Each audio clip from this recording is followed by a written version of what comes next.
skip that. I like that song.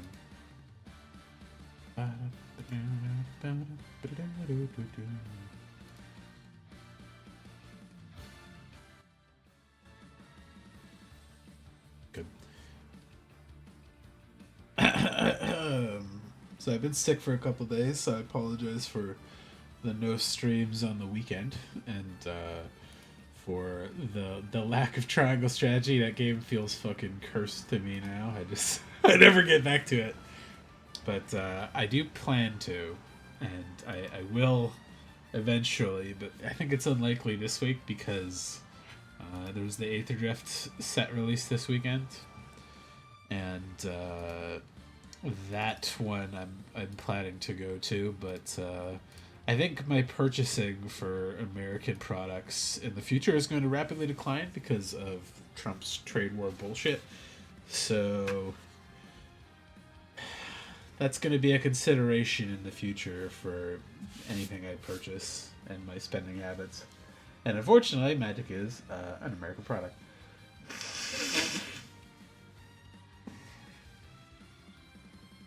But for now, my throat's still a little swollen and my sinuses are still a little fucked up. So I apologize if I'm a little stuffy or a little bit like during this, because it's a lot of talking too. But first time I've had a Red Bull in like 2 weeks. But yeah, so we're going to talk about Aetherdrift, the new set of Magic where they, you know what, let's open up the thing and watch this stupid fucking intro trailer.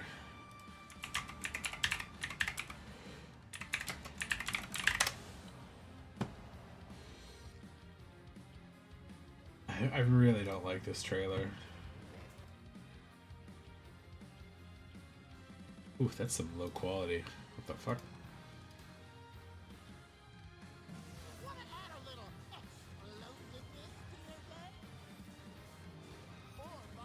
I feel like the tone they set for this is just wrong. There's lots of cool art, there's lots of cool cards for it, and I'm sure it'll be interesting to have them like put this kind of artifact set based together, but like just the tone of it feels real weird in a way that I'm not a big fan of, because this kind of vehicles and racing and prizes and stuff is so not in the Magic's thing that it feels wrong. Fuck you, Luke.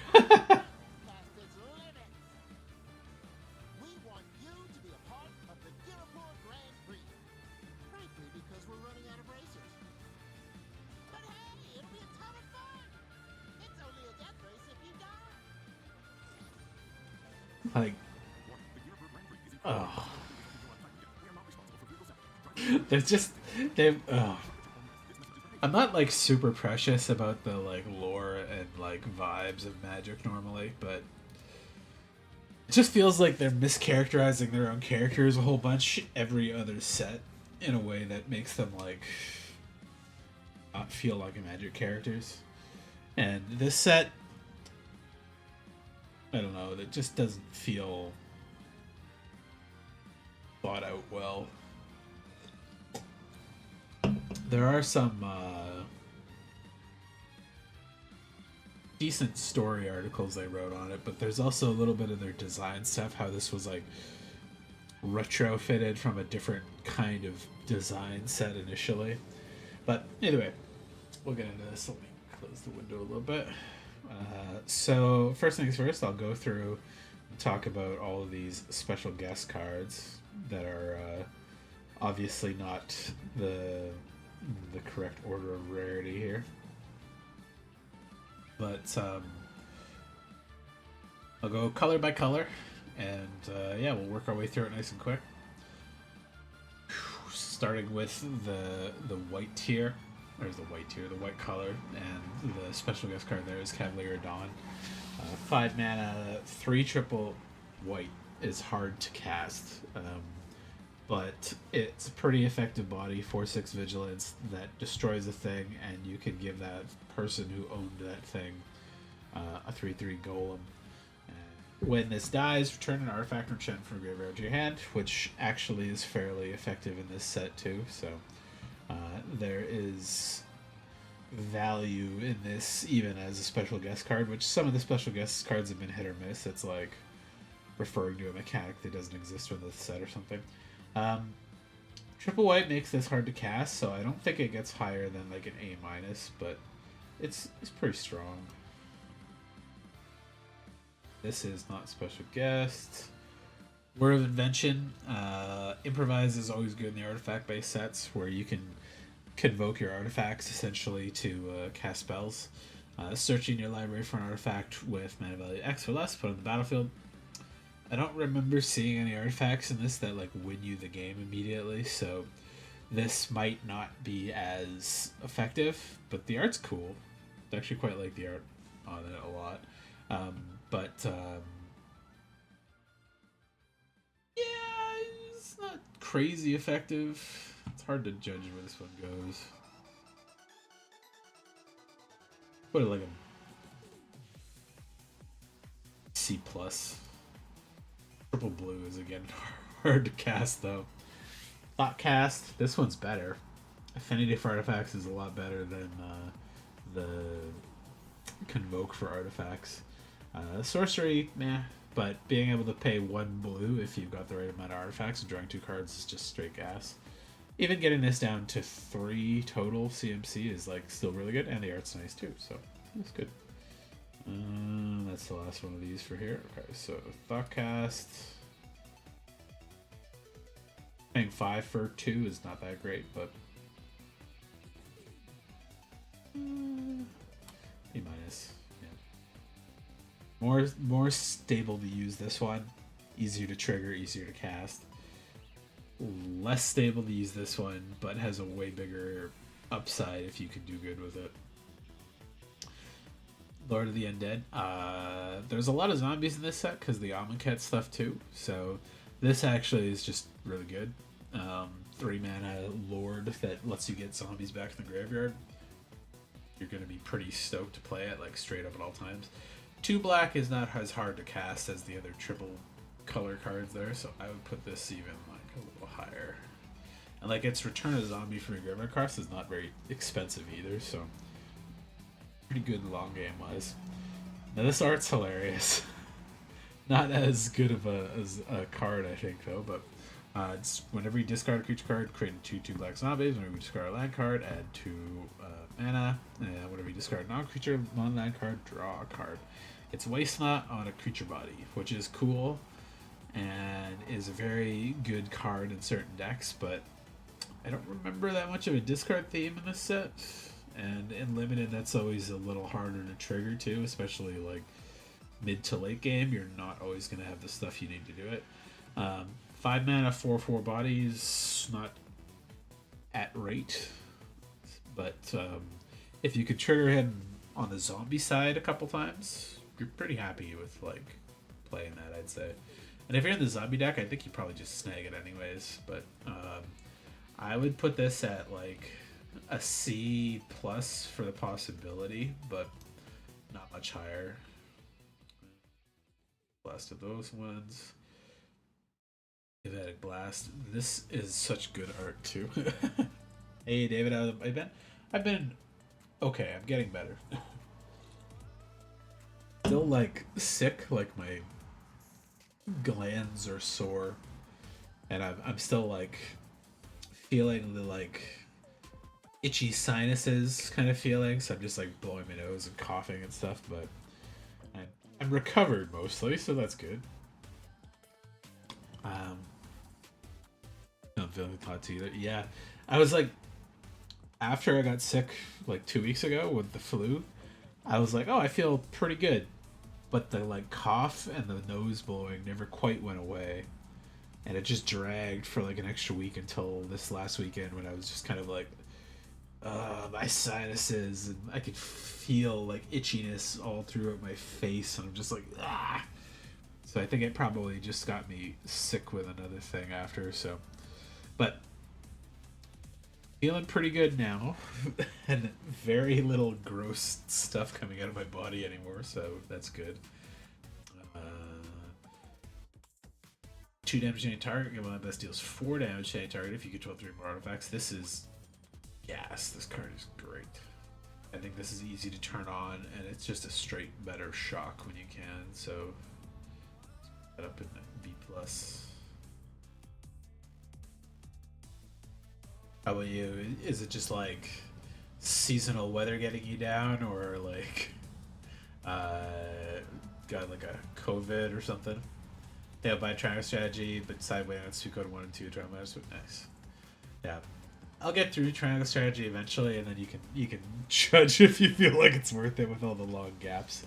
Just body fatigue. Our creature you control deals damage equal to its power to each other creature and each opponent. Channel Ignition is always a good sweeper, especially if you got some high power creatures out, but it really sucks if you don't. And it gets a little bit fizzly sometimes, unfortunately, because somebody can remove the creature. I think before this goes off, I don't remember if it remembers the last value of that creature. But I really like the art of this too, quite a bit. So I'm gonna put this B-. I like sweepers in B, but the last of those. Pathbreaker Ibex. It's a classic card. If I was taxi waiting for that game to come out on PC. Yeah, I think it probably will. They've had Final Fantasy Tactics War of the Lions on PC before, which is the original one, but I think the one people really like is Tactic Advance, and I think that's like locked to Nintendo consoles because of some licensing shit. Or you could just use some kind of ROM hack thing. That'll work fine too. Pathbreaker Ibex is 6 mana, 3/3 goat. Whenever this creature attacks, creatures you control gain trample, and +X/+X, which is the X is the greatest power among creatures you control. Classic, great, super strong. A little easier to kill, which is good for limited, but also if you can hit this on the field and you've got a couple other creatures, you'll probably win if you can get a good couple swings off with it, because there's a card in this set that makes everything a 6/6, so even your 1-drops or your 1/1s will turn into 6/6s, and if you could play something like this along with it, you're going to be hosing people really fast. Yeah, put it in the B too. And that's the last of those ones. Now in the gold cards, Sky Sovereign, console flagship. That's a classic Kaladesh card. 5 mana, flying 6/5 vehicle. Whenever it enters or attacks, it deals 3 damage to target creature or a planeswalker no one controls. This is one of those cards you have to kill on sight, otherwise it will take the game over really quick. As it enters, bolt something, and then if you can crew it the next turn cycle or give it haste and attack this turn too, you're bolting something else, you're swinging it with a huge body, so you can make blocks really bad for the person you're going up against. And it's also colorless, which makes it a lot easier to cast than some of these other double and triple and like big cost cards. So it's a really, really good one. And Crew 3, I don't think is that expensive, especially for the type of ability you get out of it. Like, it's just straight up solid. 5 mana for a 6/5 flyer, even with the crew stipulation on it, is really strong. Crew can be good too if you have creatures that require being tapped. So I think there's a couple in this set, but I don't remember which color pairing they're under. So Crow Box, another classic 0 mana artifact card. I like the art on this quite a bit too.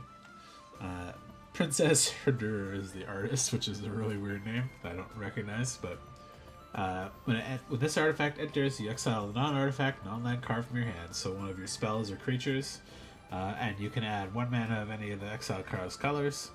Basically, when you play this, you're giving up a card in hand that you probably don't need to play or wouldn't be able to play fast enough for mana acceleration and artifact cap. Pro Box is always good. Even in limited, I'd say it's a little less good because the game's a little bit slower, but like it's still very strong. Uh, Free mana and free artifacts on board are always hard to beat.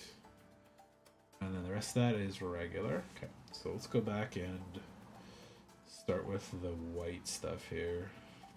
I like this kind of curve. This is a great card.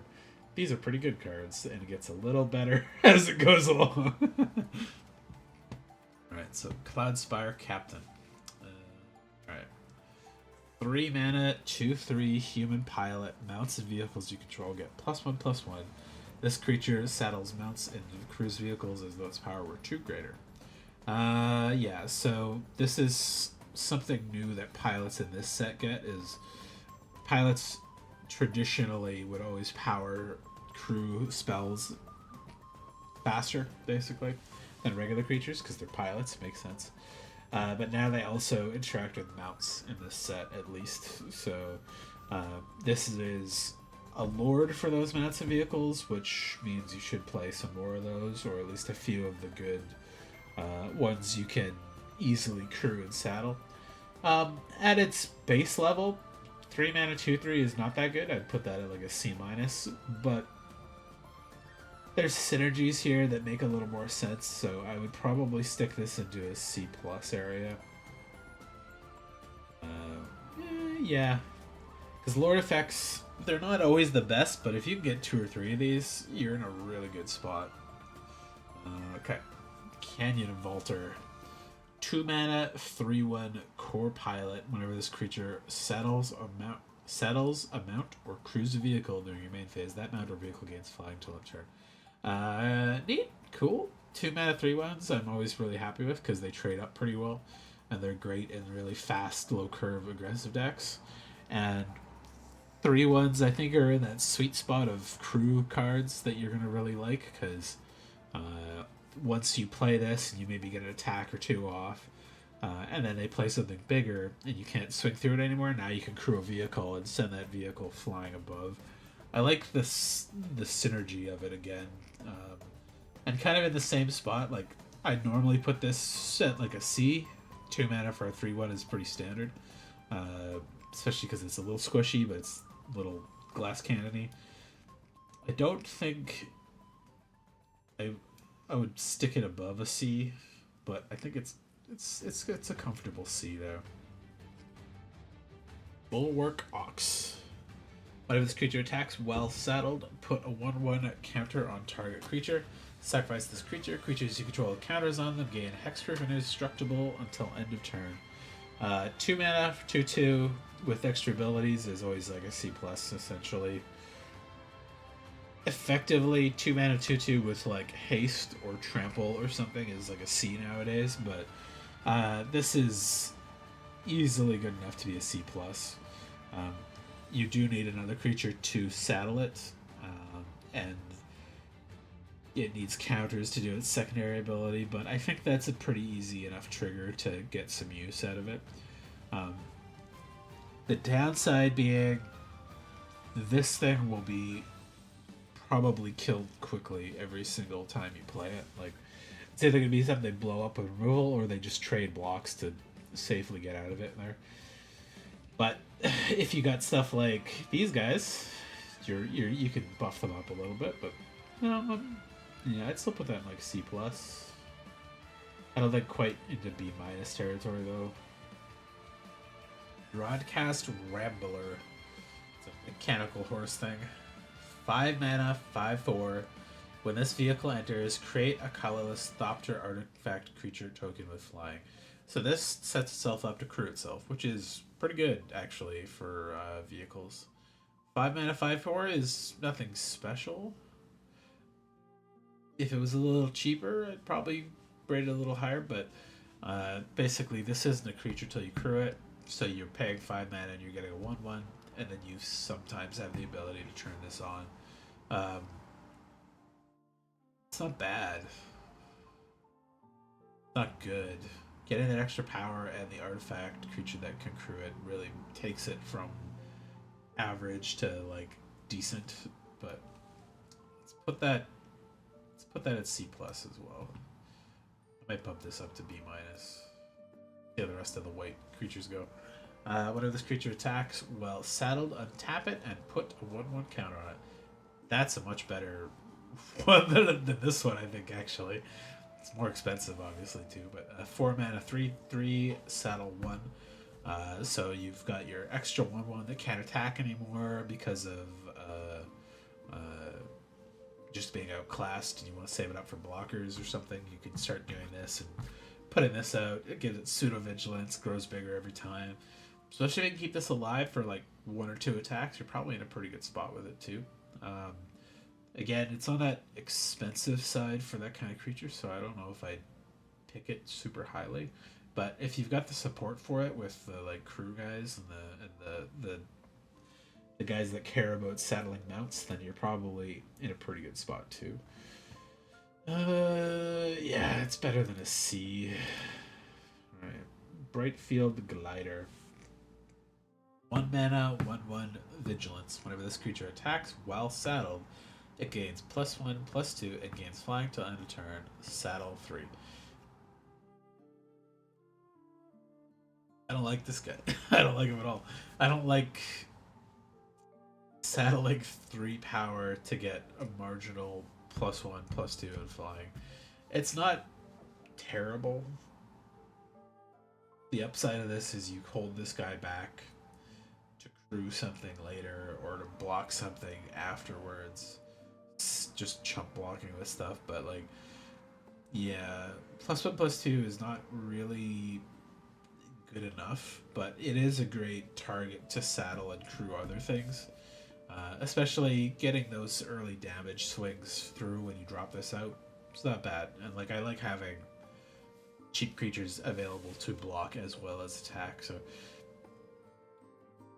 it's so weird though. Like saddle 3 really fucks me up a little bit. Like I'd probably stick this at like C minus, but oh god. Zooming in too much is breaking the grid on this.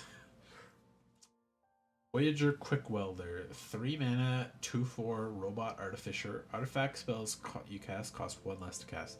Yeah, it's a good rate for that, and like 2/4 is a pretty good like defensive creature. It could probably crew some stuff pretty decently. Reducing your cost of your other artifacts if you know you're gonna have them is pretty solid, but it's not exciting. It's not making your deck sing in any particular way. Yeah, I'd probably put that at a C minus as well, but like playable, not exciting.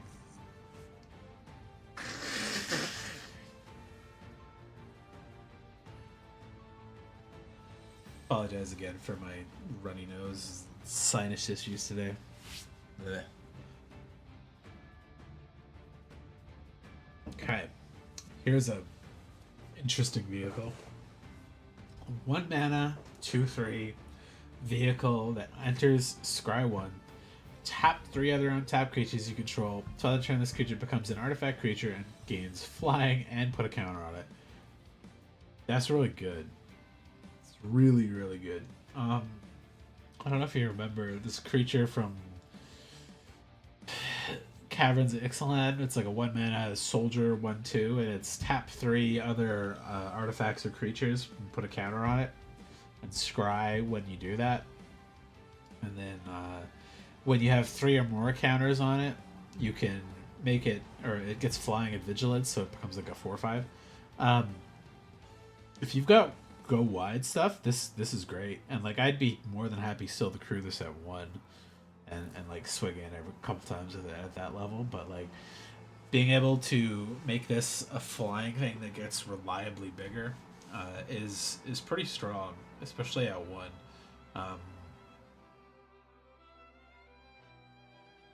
Yeah, I don't think it goes above minus still. It still is a vehicle, so it requires another thing to become active, or 3 other things to become active and get the better thing out of it, but that cost is hard to beat. 1 mana to cast, 1 creature to tap to do it. I'm pretty happy with that most times. Here's the console skyship of this set. 4 mana, triple white, 7/7, flying, first strike, lifelink, artifact vehicle. Crew 3. Crew's not bad. The casting cost's real expensive, but it has cycling, which is back in this set. And when you cycle this card, create X/1/1 colorless creature pilots with this token saddles, mounts, and cruise vehicles is lower power 2 greater. So the I'm not gonna read that text out every single time, but cycling for 2 white and X is not too expensive. I imagine you're gonna get 2 or 3 out of that most times if you do it that way. And you're only drawing a single card off of it.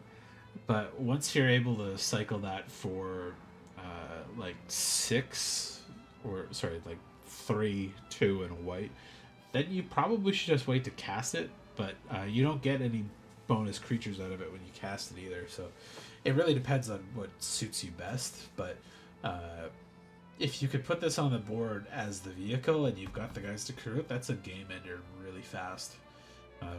But yeah, it's weird.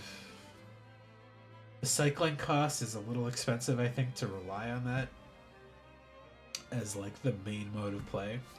And triple white is really restrictive and limited, so I don't think that's a reliable main mode of play either. But it is undeniably powerful. I'm going to put that in B. It's just a shame it doesn't make you a pilot or something when you cast it regularly. That's a lot of words to fit on the card as is. Unswerving Sloth. 5 mana, 5/5, so it's at rate cost-wise. Whenever this creature attacks while saddled, it gains indestructible until end of turn and untap all creatures you control.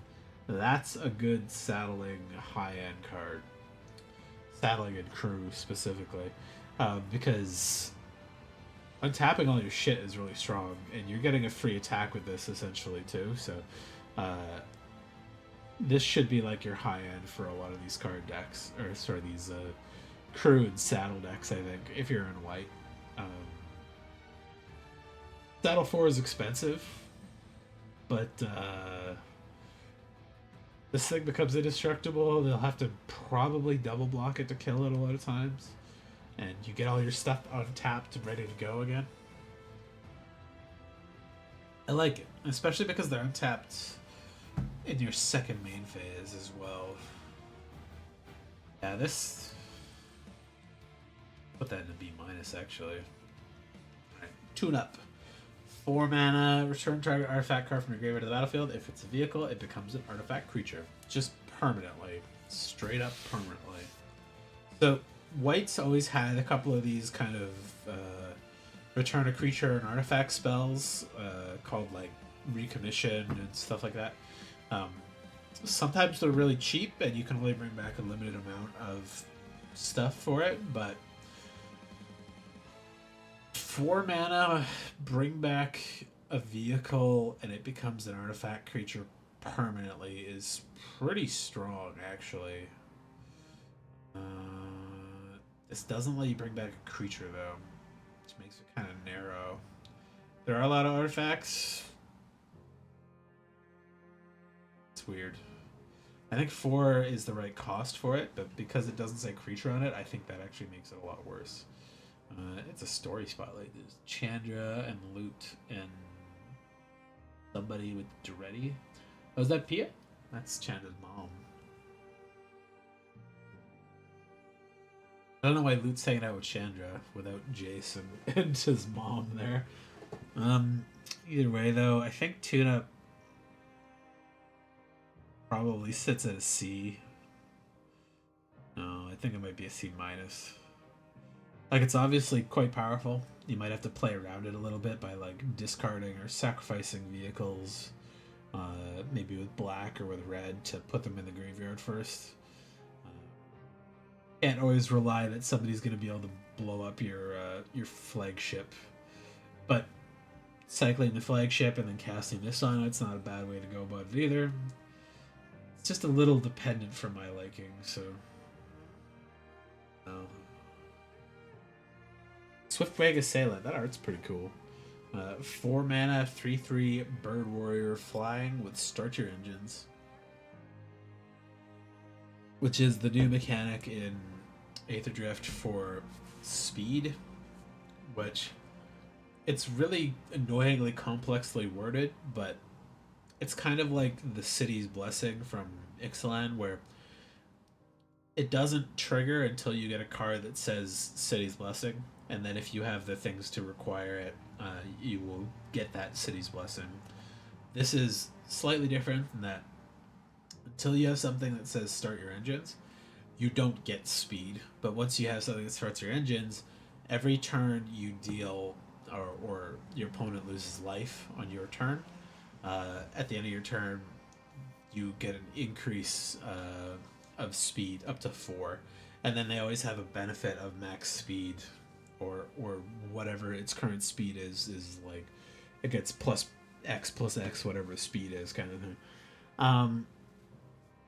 This is like a shitty payoff for max speed, but sometimes if you've got a really fast deck that has a lot of the start engine stuff, this kind of thing could be turned on by the time this hits the field, which makes this creature, I'd say, marginally better. Making this a 3/4 vigilance is strong, but not that strong. As a 4 mana 3/3 flyer, I'd still call this pretty much on rate.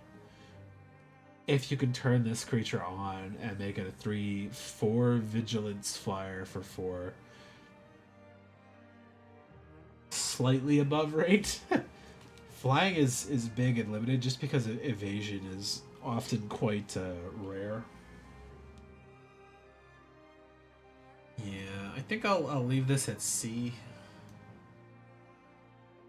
You can turn it on. I think it kind of hovers between a C plus and C, but I don't think it goes above that.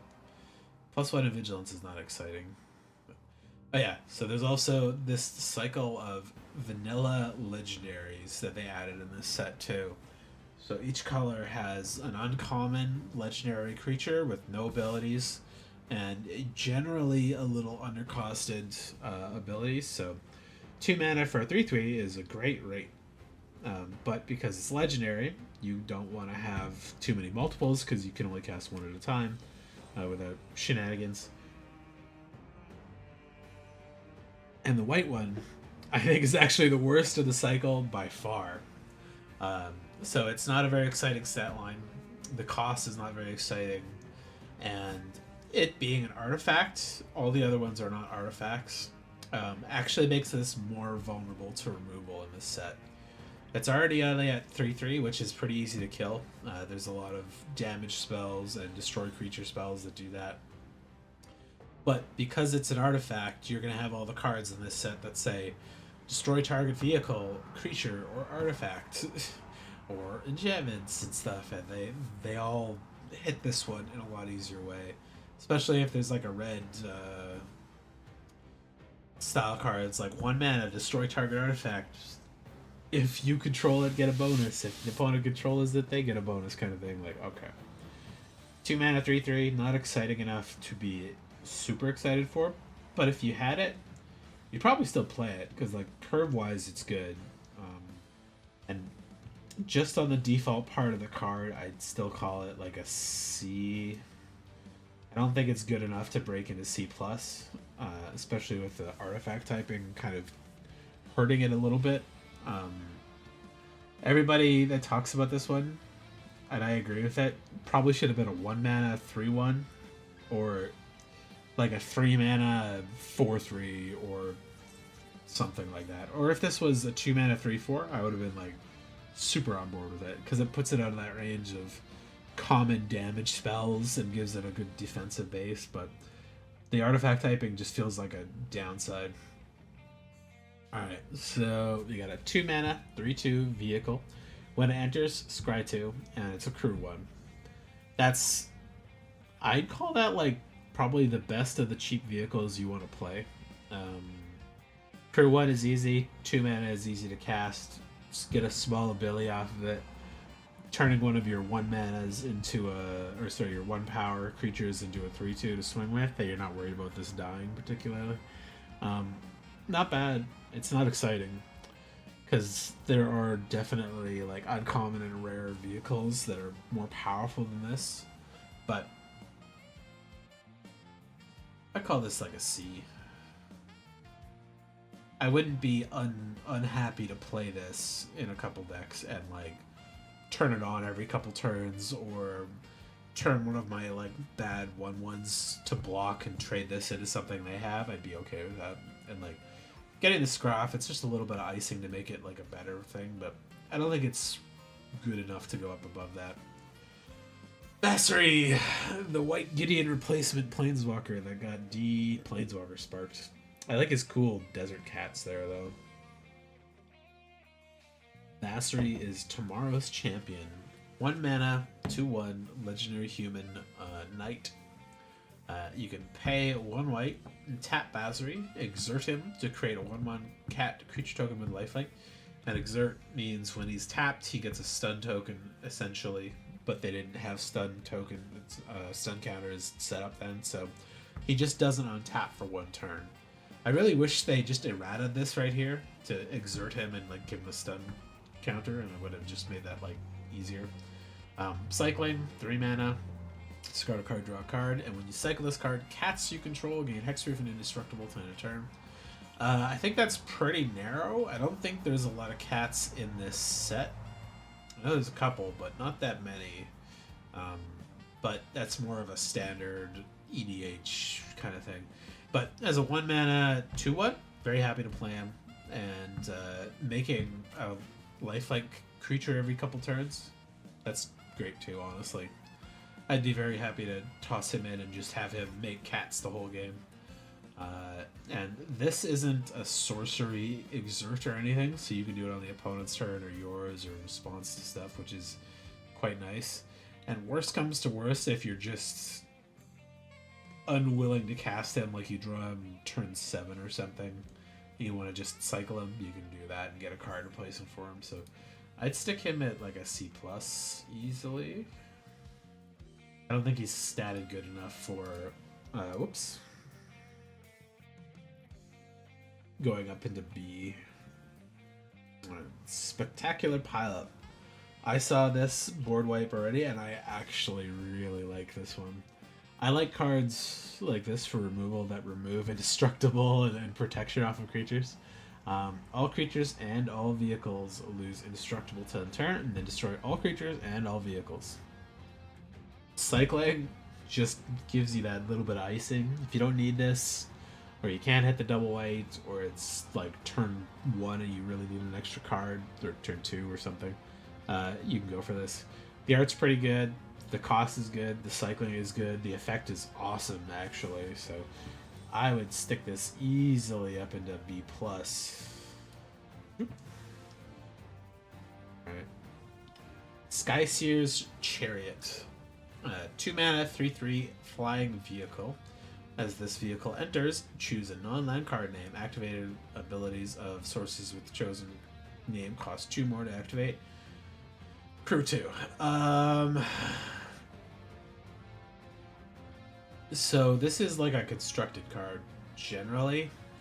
I think at the base, a 2 mana 3/3 flyer is pretty good.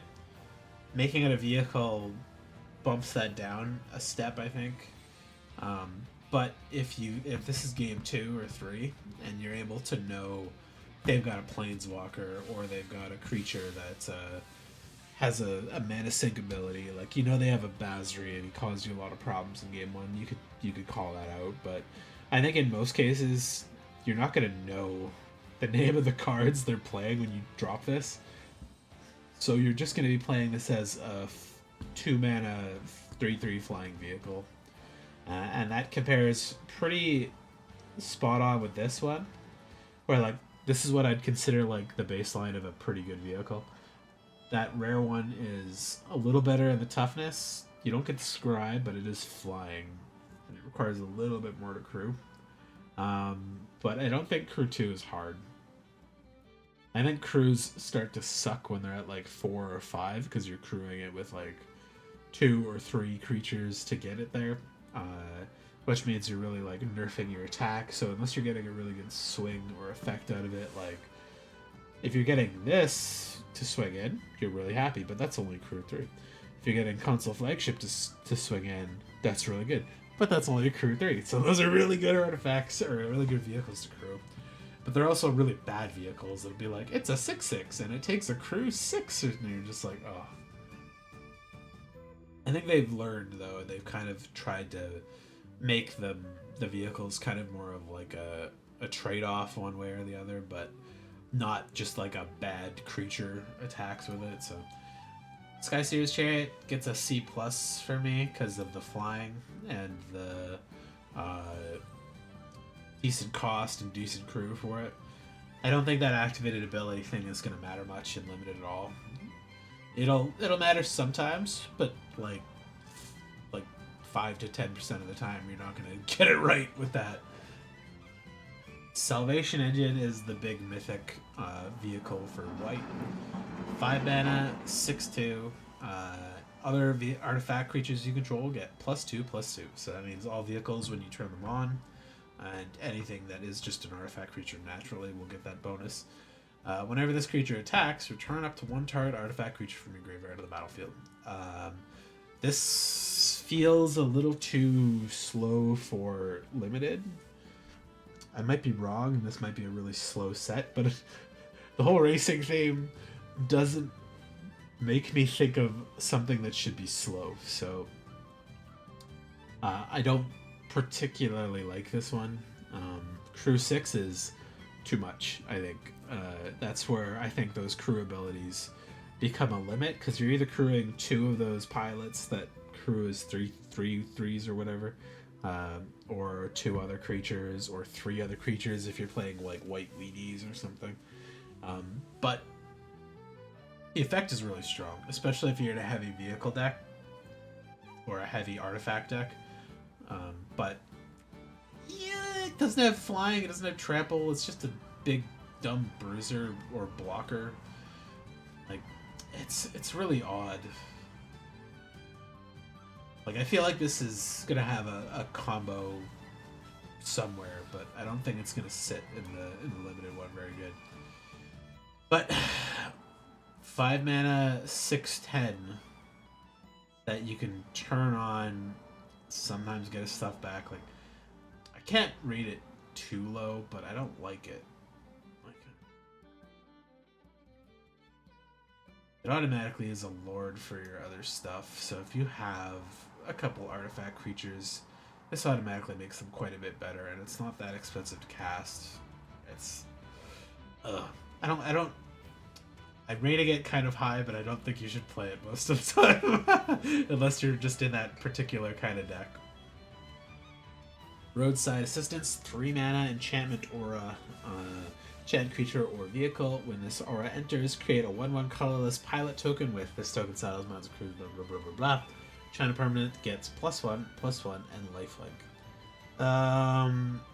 So normally auras always sit in this spot of being like dangerous because you 2-for-1 yourself. So you equip a thing, you equip a thing, you equip a thing, and now it's got 3 auras on it, and you're ready to swing it and kill him, and they just blow it up. And you're like, oh, okay. Well, I wasted a turn and 10 mana buffing this creature up and getting it dead. But stuff like this, where you get an extra pilot or an extra token out of it, and the effect's not too big, and the enchantment itself isn't too expensive, it's not bad. The other problem with these is because when you cast them, they see what you're targeting, and then you get to blow it up before this hits the battlefield. So this would just fizzle, essentially, without having a target to it. I don't think this is too bad. I like splitting the power up a little bit.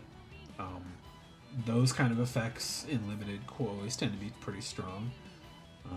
+1/+1 and lifelink is not a very exciting flip. So I think I'd probably stick this as a C as well.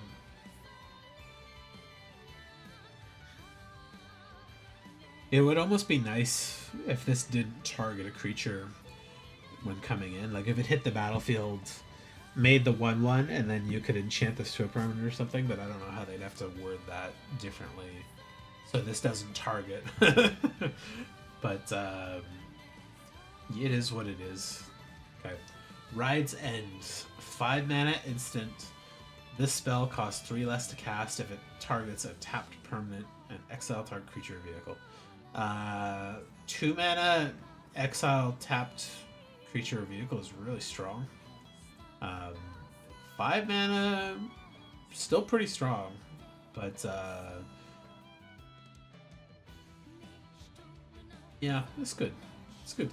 I like unrestricted removal. Even at 5 mana, it's still pretty good and limited. You don't want a ton of these, but tapped does make it better. I should put that at B-, I think. Exile is quite strong, so... Side of the Road is one of the cats. Zombie Cat Warrior. 4 mana, 2/5, Vigilance. Start your engines.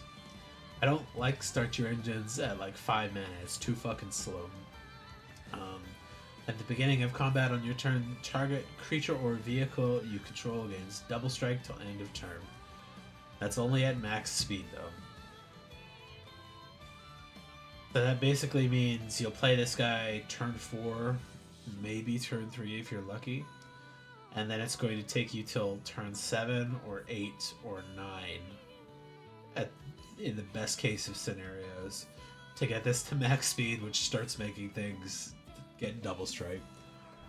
So if it survives that long, you've got a decent attacker with vigilance and good defense.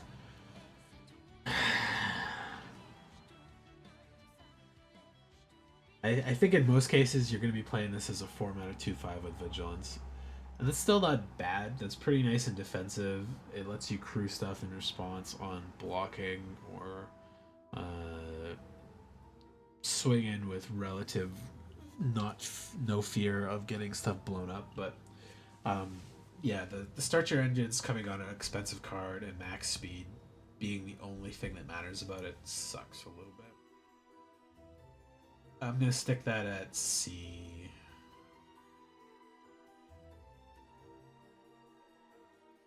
The stupid thing is it's probably gonna become better than that, especially if you have cards like the... I know the lands, there's some colorless lands in this set that can start your speed turn 1. So you can actually turn this on fairly quickly, but still that means minimum turn 4, more likely 5 or 6 is where a lot of these abilities are going to be turning on really. Or later than that, like I said, turn 9 at like best case scenario when you play this and you haven't turned speed on till that point.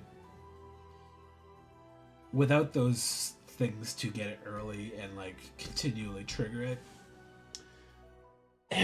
the payoff's just not that good a lot of the cases. Yeah. I wish the things with start your engine would increase your speed regardless when you play them. So you play the land, it has start your engines, comes in tapped or whatever. Turn 2, you play a land, you play a creature that has start your engines. You don't get to attack that turn, but you've put your speed to 2. And then turn 3, you get to swing, make them lose a life, play another creature, increase their speed to 4. Turn 4, you're coming on with creatures that can turn on immediately, but it's not like that. It's like they built this speed mechanic to play in the slowest possible fucking way, and I hate it. It's awkward, but yeah, it's not complex to understand, especially when you get the token that has like increase your speed by 1, 2, flip it to 3, and then you're like, okay.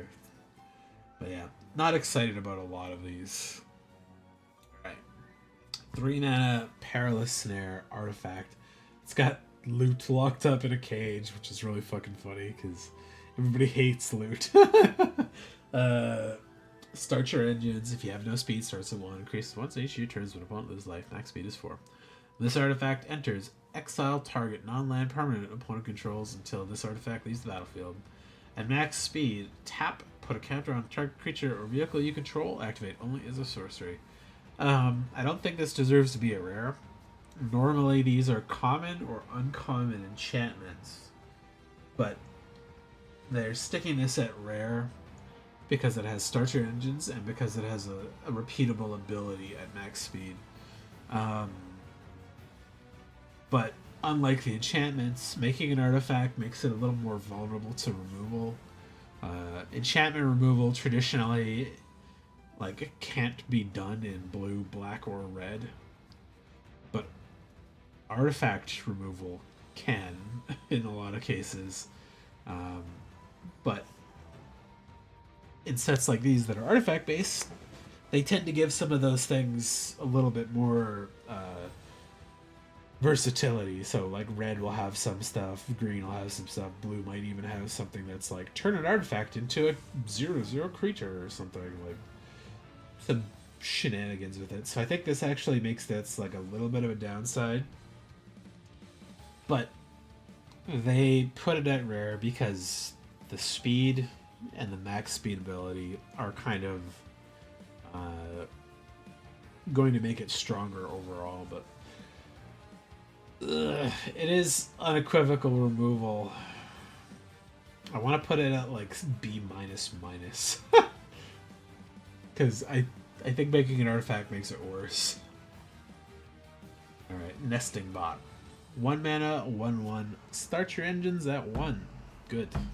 When this servo dies, create a 1/1 servo token. Okay, so it replaces itself. Max speed, this creature gets +1/+0. I don't really care at like turn 5 or turn 6 to have a 1 mana 2/1 artifact robot. It's not the end of the world when you get there.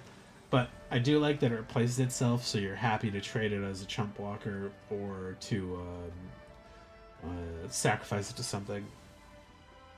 So in that case, 1 mana 1/1 starts your engines. It's quite good. I would put this at C+ pretty easily. Alright, Lotus Guard Disciple, Bird Warrior, 3 mana, Bird Cleric. 3 mana, 2/2 flying. This creature enters, target creature indestructible gains lifelink, target creature or vehicle gains lifelink and indestructible till end of turn. This is a weird one because the creature itself's not too exciting, but the cost is okay. 3 mana, 2/2 flyer is like right on cost. The ability only triggers once, but these are the kind of creatures at common you want to take like 3 or 4 of. Because you're gonna like put it on your most powerful trampler or death toucher, menace creature or whatever, and just get in, play another one, get in, play another one, get in, and then you still have flyers that can get around stuff and can cruise stuff pretty easily. I actually like that quite a lot. It's a very good common.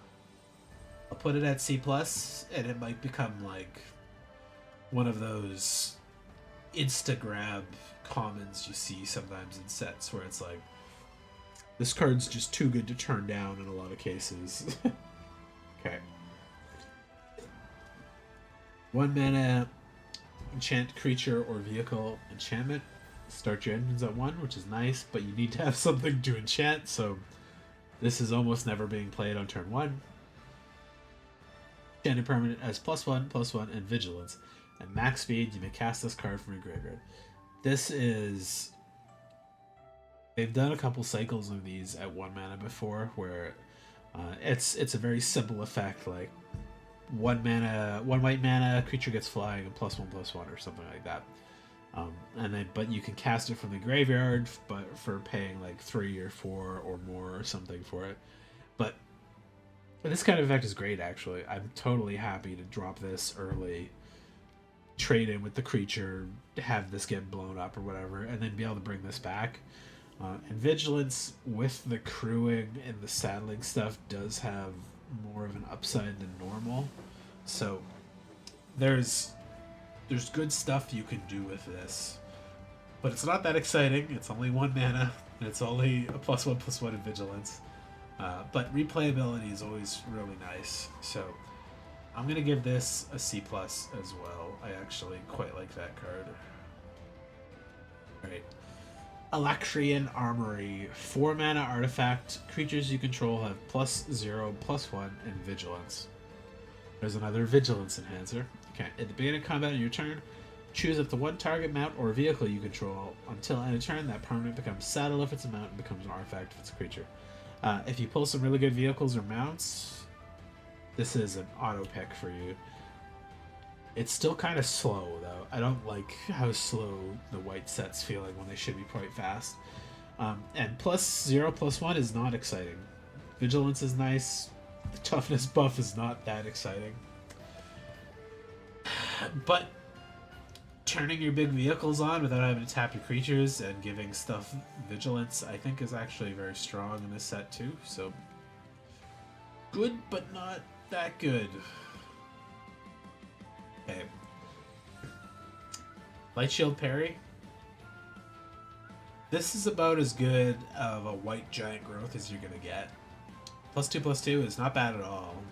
It's gonna save you a lot of combat tricks, but keep in mind too, the new way combat damage stacks, you don't get the extra chance to respond after they declare blockers to buff stuff up. But cycling is a nice buff on it. If this just really is not usable, or you feel like you need an extra card more than you need the combat buff, cycling is a nice trade-off on that. And like I think I'd always be pretty happy if giant growth, instead of being a +3/+3, was a +2/+2, but it had the ability to exchange it for a better card. I would give that a C+ as well. Alright, another cat.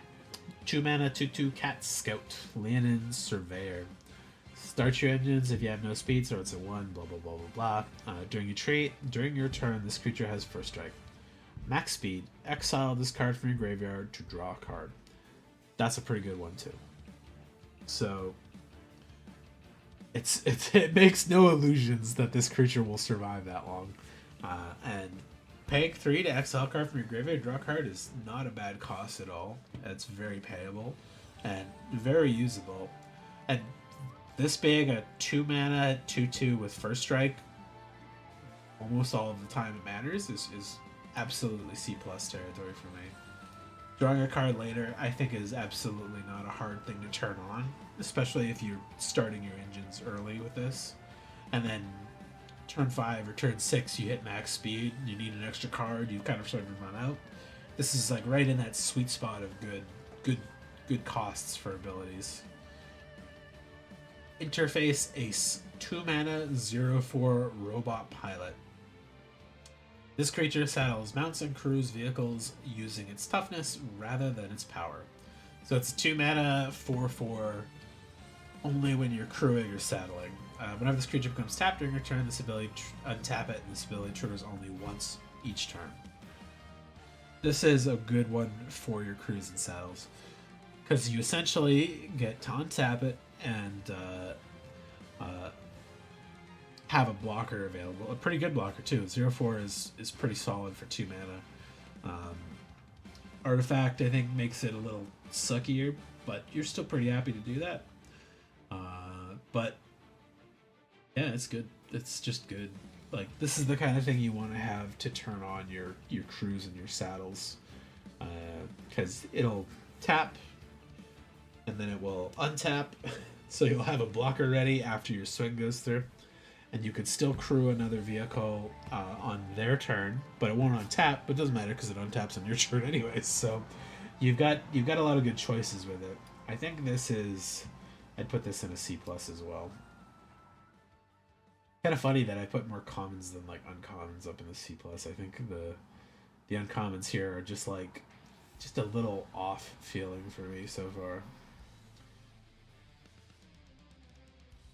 Guidelight Synergist, 4 mana 0/4 flying robot artificer. This creature gets +1/+0 for each artifact you control. So at minimum, it's a 1/4 flyer for 4. I don't think that cost is good, but it's relatively easy to turn on in this set. White has a good chunk of artifacts. I know blue and red have some good artifacts, and then all the vehicles are generally artifacts too, so I don't think it's hard to make this a good creature, especially if you're in the artifact deck or in a flyers deck and you just want something there for it. But if this is like your only card that triggers it, I don't think it's worth it. Uh, it's it, it's annoying that there's cards that I would like rate at their worst like a C minus, but on its own, I think this thing's a C. But you could easily make this better, and that kind of goes a lot for all of these creatures I put into the C category here. Guardian Sunmare, one of the I think the last rare, yeah, the last rare in white. 5 mana, 5/5 horse mount, ward 2.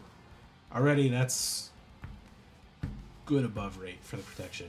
Whenever this creature attacks when saddled, search a library for a non-land permanent card with mana value 3 or less, put it on the battlefield, then shuffle. That's really strong. That's really good. They'll probably try their best to kill this, and they'll probably have to do it with combat because of the ward. They may still have ways around that, but if you get one swing off of this, and you can pull something out of your deck to put it on there, you're not doing bad. If you get two, you've well overvalued it, and if you get three or more, you're in like you should win the game very soon territory. Because there's a lot of good things you can grab at non-land permanent for mana 3 value. Like you can pull in removal if you've got a couple of those. What were they called? I already forgot the name of the artifact removal thing. Fuck is it? I put it somewhere and I've forgotten the name of it. Where's the removal thing? Oh, it was a rare, right? Okay, that's why. Perilous Snare, yeah. Like, if you can get a Perilous Snare or two out with that, you're in a golden spot for winning the game from that point on. Yeah, the Guardian Sunmare is great, and its saddle ability is definitely not too much. You should just try to maybe keep up protection, though, when you swing with it. Like, don't play your mana out, give it haste, and have nothing to protect it when you swing in, unless you can ensure that they can't defeat it in combat. Oh, that was an ad thing I saw pop up. Okay. Yeah, Guardian Sunmare, I would give that a solid B. I think that card is good stuff. It is going to be a lightning rod for removal, though. Glory Heath Links. 2 mana, 2/3 cat mount. Lifelink, whenever this creature attacks while saddled, search a library for basic plains card, reveal it, put it in your hand, then shuffle. If this put it onto the battlefield, this would be goated, but it doesn't, so it's average. But filtering your lands out of your deck is still quite strong. I'd put it on the level of drawing a card, but you get to control what it is. It sucks a little more if you're in like a multicolor deck and you have much less basic planes. But 2 mana, 2/3 lifelink is already like a C plus territory for a creature for me. It's above rate for the cost, it's got a good ability, and then saddling it every now and then is just icing on the cake. So, and this doesn't have any bullshit speed shit to go along with it, so you're not like getting stuck waiting for 5 turns to trigger it. So in fact, I'd probably even put that at like a B minus. I think that's just really strong. Gallant Strike. 2 mana, instant, destroy target creature with toughness 4 or greater. Cycling 2. Yeah, that's good. They've been pretty careful to not dump too many creatures into the really strong areas like this. But this is going to be pretty much unrestricted removal against a lot of big vehicles and big creatures in the other colors. And you're going to be happy to play it like all the time. And if for whatever reason they're playing a weenie deck, just cycle it. You're going to be happy with this all the time. I would put this at B minus as well. If it had toughness or power, that would have been instantly a B for me. But the attention chair, bunch of zombie hyenas. Ugh. 6 mana, 6/6 is on rate. When this vehicle enters, exile target artifact creature and opponent controls until this vehicle leaves the battlefield. Crew 3 and cycling for 1 mana. That cycling is, I think, what turns this card for me from like an average card to a really good card. Because If you get this really early, you're just drawing another card right away, and then you have something in the graveyard to target with bring back spells, or if you have cards that care about exiling stuff from the graveyard, you're in a good spot with it. 6 mana 6/6 that temporarily removes something is not as exciting as it should be. I would prefer it just to like exile something and that's it. It's just gone. But Crew 3 is not hard to turn on. But the creature's not exciting on its own. So it's a kind of a weird spot. The cycling is really what makes it like good for me. I'd still put this at a B because you can win if you know what you're doing and you like time this to remove their best creature, or cycle this turn 1 if you don't have a better card to play in hand. Daring Mechanic. It's the Mario card because this was supposed to be a Mario Kart set that didn't get approved, so that's a Mario. 3 mana, 3/3 human artificer. Pay for, put a +1 scanner on a target mount or vehicle. The cost is fine. The ability is pretty good. It sucks that it's not just creature or vehicle. Instead, it's mount or vehicle. Because not every creature is a mount or vehicle. There are a lot of regular creatures in this set. And I think this is narrower than it needs to be in a way that I'm not super happy about. But it's still absolutely like a C. That you're probably going to play it. The cost is on value for mana and toughness. And the mana sink is quite strong in the long game. You're definitely going to use it a couple times, so...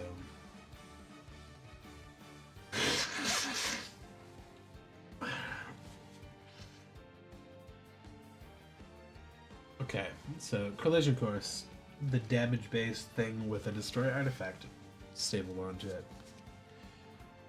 Collision Course deals X damage to target creature, where X is the number of permanents you control that are creatures and or vehicles.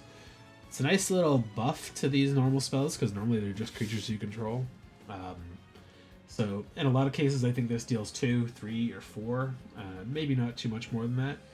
But being able to just straight up destroy an artifact too makes this pretty strong. And it's the reason why I said the artifact vanilla creature is just bad in white. Because there are spells that just straight up blow up an artifact. And like your best vehicle or your best creature that's an artifact is also going to be a little downer on that. I'd call this still a C+. It's just good, but not amazing. Air Response Unit. 3 mana, Flying Vigilance, 3/3 with Crew 1 on a vehicle. It's really good. This is the strict better version of Skyseer's Chariot in a lot of cases, but it costs 1 more. I think it sits in the same spot because it kind of does the same thing. I'd play both of them, like Skyseer's Chariot and, where is it? Air Response Unit. 2 mana 3/3 with a Crew 2, and a 3 mana 3/3 with Crew 1, but Flying Vigilance. Kind of like this one better in Limited. This one will sometimes have niche better spots, but you're not going to see it as often because it's a rare too, so... Yeah, a little bit of this, a little bit of that. Alright, I'm going to take a quick break. I'm going to run to the bathroom and have a cigarette. I'll be right back, and we'll start with blue and go on to the next one. I will zoom out for a second so you can kind of see the whole area, and I'll be right back. Make this quick, so enjoy some music. I'll be back quickly.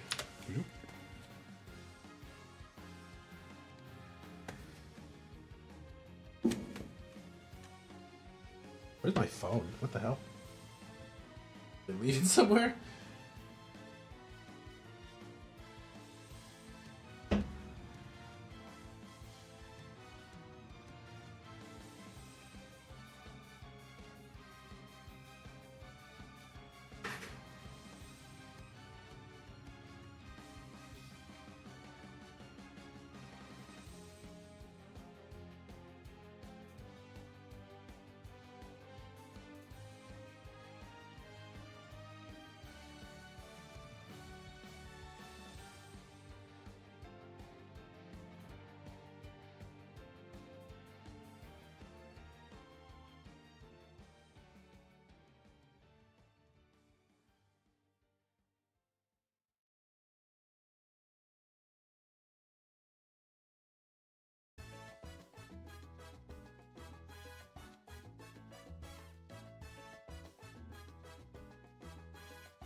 Let's continue. So just rubbing Cleo's belly over there because she's laying on top of her tree. The nice warm airflow, just scratch her belly. It's very cute. Okay. Let's zoom back in. So on to the blue cards now. Waxen Shapeshifter. 4 mana, flash. Have this creature enter as a copy of an artifact or creature you control. Cycling 2 is a nice bonus on it. I like flash on it. It's a little sad that it's not any creature or artifact in the battlefield, but I think there's probably still enough good targets that you'll be able to play. Happily, that this will be undercosted to flash this in on combat or something and have a big blocker, especially if you like tap down your 6/6 to crew something big and swung in, and they're like, "Oh, I've got a free attack," and then you plop this in as a big 6/6 or something. And cycling it away, I don't think you're ever really gonna want to do that unless you're just really stuck and you really need to get something out. Like if you don't have a target for this to hit, and you're gonna die otherwise. But it's not bad. I do like the play space it's in. I would put this at a B-. If it said any target creature, like not the ones that you control, this would have shot up to like an A for me, but it is what it is. Alright. Vinwixt, Verbose Host. 2 mana, 0/4 Homunculus. Start your engines. If you have no speed, starts at 1. Blah, blah, blah, blah. No maximum hand size. Meh. Max speed. If you can get that fast enough, drawing 2 cards a turn is a strong way to go. But even as a 0/4, he's pretty good defensively, but I think he'll be a pretty high target for removal if you're getting close to max speed. But that still means, like, at minimum, turn 6, turn 7. That is right where you'd want to be able to draw some extra cards, though, so. I don't think the maximum hand size in Limited is very relevant, though. So you're probably going to play out most of your cards by turn 6 or 7 and then be, like, out of cards. So you'll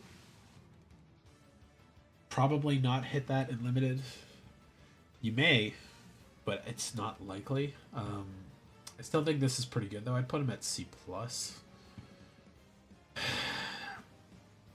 It's mostly because I like walls. 0/4 walls at 2 is a pretty good spot for a defensive card.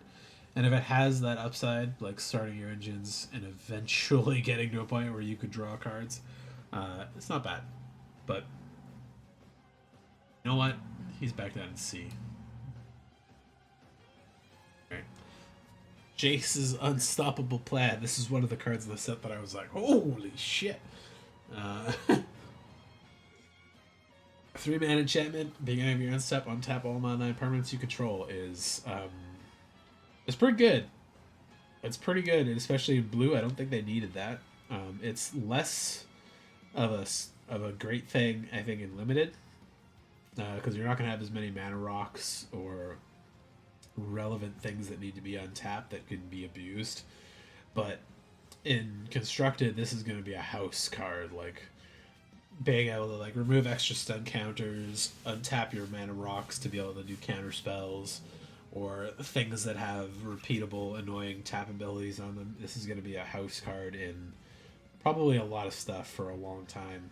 It's Jace's other card used to be an instant from Amonkhet. 2 mana, untap all permanents you control. Zoop. Like really good. This is just the enchantment version of it for 1 more, which is nice. In Limited, though, I don't think it goes too much above C+, because essentially you're just giving yourself vigilance on everything, but better than vigilance because you don't care about tap abilities as much. So C+, but with a strong implement of cards that will be much better in the future in non-limited sets. Target non-land permanent owner's choice puts on the choice of top. Okay, I read that bad.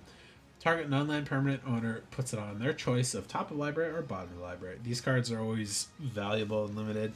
They're always quite strong. Sorry, my nose is just non-stop today. Cycling 2 on this is just like a straight up upgrade on some of the other versions they've printed. Oh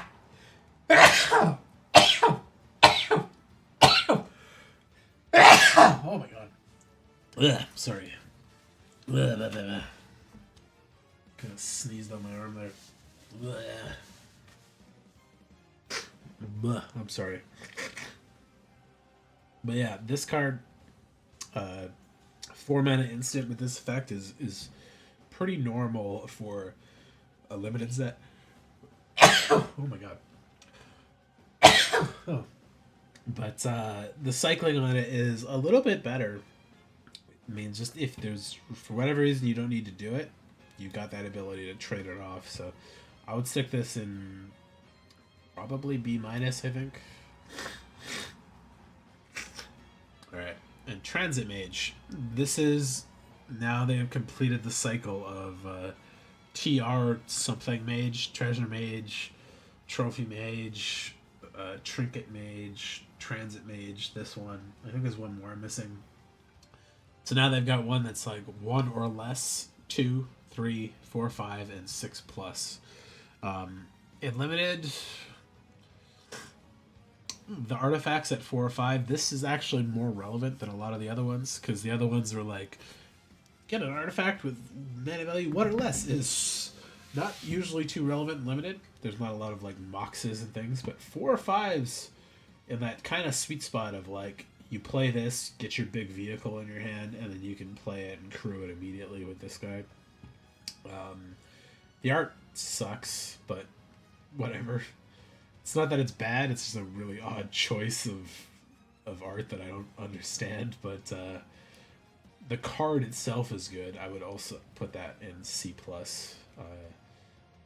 Stat-wise, 3 mana 2/2 is not really that exciting, but the ability to get a thing that perfectly curves out for turn 4 or 5 or whatever is really good for this. Trade the Helm. 5 mana sorcery and change control of target artifact or creature you control on target artifact or creature an opponent controls. I love exchange effects and take control of effects. This one at 5 is quite good. You just have to make sure they don't have the mana up to like bounce their thing or sacrifice it or crew it and make it not available in some way or another. But you also can cycle this if you just don't have the targets and you're just running them over, then easily you can bring them in and just toss it for another card. I love cycling. I'm glad they're sticking it on more stuff. It's better than the card having draw a card on it. Gives you the option to just pitch it and get something better. And this does enable those discard effects I was talking about being kind of rare before. I don't remember which thing it was specifically for. Is it Room Mention? No. Undead? No.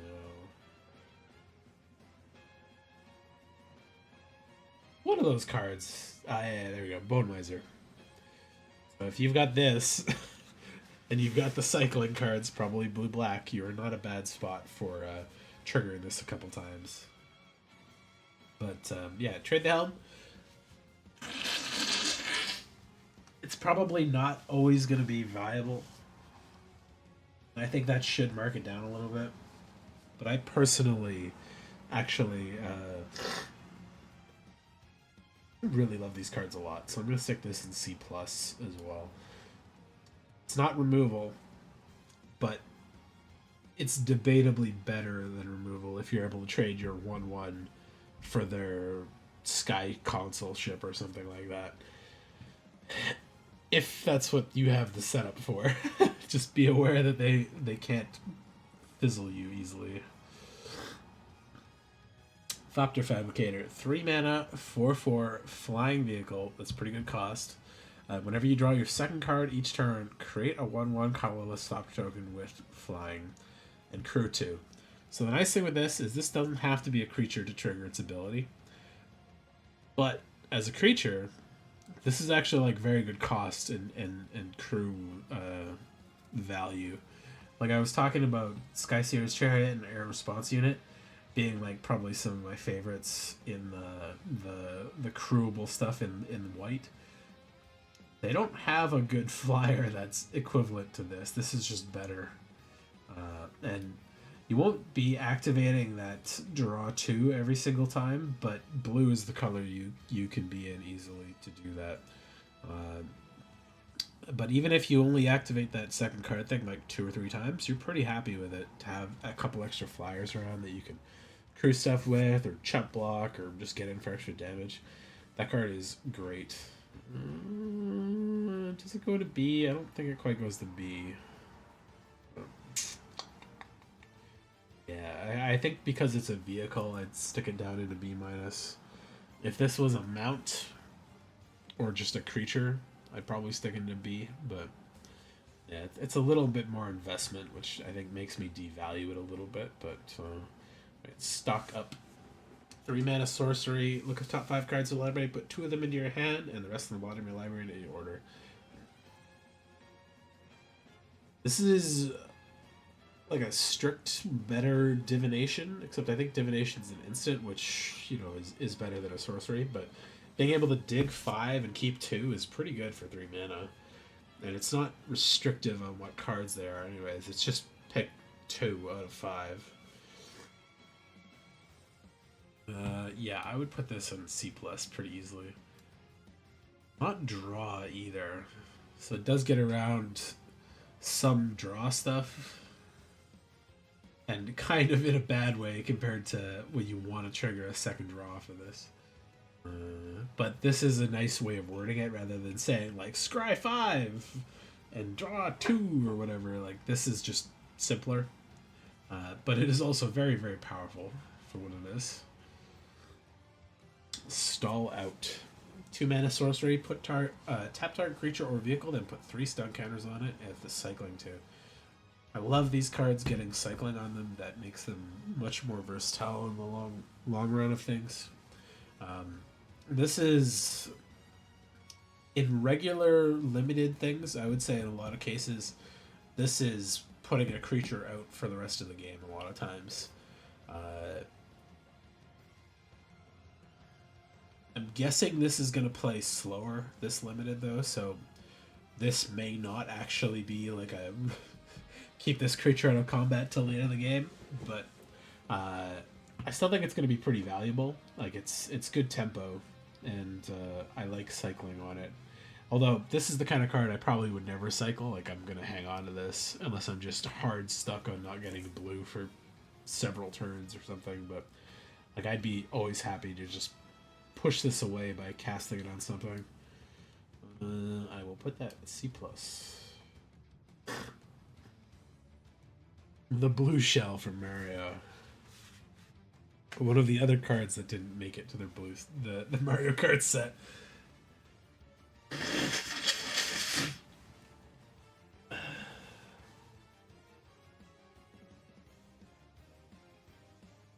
So this is, I thought they were going to have more effects like this. That would be screwing with speed, either increasing it or decreasing it, but they didn't have that many of them that do it actually, and I think this is one of 3 that does it. Whenever this creature enters, return target creature or vehicle or opponent controls to its owner's hand. If that opponent's speed is greater than each other player's speed, reduce that opponent's speed by 1. This effect can't reduce their speed below 1. If they got max speed of 4 and you got max speed of 2, this could bring them back down to 3 for a turn, which isn't a lot. It fits thematically with the blue shell shit from Mario Kart. As a 5 mana 4/4 bounce something and also reduces speed, I think this is still quite good. I wouldn't be super stoked to play it, but a lot of times this is gonna like turn off their abilities and also just like bounce their most expensive thing, which again, tempo wise, quite solid. So yeah, if this was a 5/5 for 5, this would have been a B-, I think. But I'm not quite sure how often all of the speed stuff's going to turn on for everybody. I think it's going to play a lot slower than people expect it to, so I think it's going to be rather annoying to get up to max speed, and I think the max speed abilities aren't going to be as effective since there aren't many ways to increase it unnaturally other than just swing once. Okay, you swung for 4 turns and then you got max speed, but they're almost dead, so whatever. Like, I'm not stoked on the max speed sets. Spell Pierce. Spell Pierce is great. It's medium effective in limited. It's really good early on to stuff their turn 3 spell and like just make sure they can't cast a buff to the field or something that removes your stuff. But it becomes much less effective, and you have to play smartly around their mana going into like turn 5, 6, 7, where they probably have enough mana to cast whatever they want in their hand and then still pay that. So, but it's like a sideboard card that you bring in more heavily as the games go on, but I still think it's quite strong. I think I'd probably just leave it at C. But I like Spell Pierce a lot. It's good. And here's the probably more playable version of that. Spectral Interference. 2 mana instant, counter target artifact or creature spell unless this controller plays 4. 4 is a lot harder to pay off as a spell cost. And this hits probably everything relevant I think you're going to care about a lot of the time. Limited, they're playing more creatures. They're probably also playing a decent amount of artifacts because of the set, and that includes your vehicles. And being able to, because you want to play on curve most of the time, they're playing a 4 mana guy on turn 4, you're going to absolutely get it. But this covers your bases for quite a few extra mana values and extra turns compared to Spell Pierce, which is only non-creature spells and only 2. So this is probably going to get played a lot in blue. I'll put that as C+. Slick Imitator. The art's cool. 2 mana, 1/3 ooze with Start Your Engines. It has max speed 1. Sacrifice this creature. Copy target spell you control, and you may choose new permanents for the copy. The max speed shit, again, is too slow, but this effect is really strong. Because if you play this turn 2, and then you're able to turn your speed on by turn 6, copying whatever the big turn 6 spell you cast is actually really nice. So I think this is actually pretty powerful. But as a 2 mana, 1/3 with no other abilities, it's not that great. But that copy spell is pretty strong. And I like more of these good abilities for max speed. I don't think I could put it at C+. I think I just have to leave it at C. Too squishy and too small. But the possibility for it to nudge up there is quite strong. Skystreak Engineer. 2 mana human pilot. 1/3 with flying. So there's the first exhaust ability. I don't think I've looked at this for any of the other ones yet. But I have a strong dislike of exhaust. Ooh, whoa. Sorry. My bitrate just went crazy. How is it looking for you guys? Is it kind of crunchy? Alright, let me see if there's something I can do about that. Just that down for a second.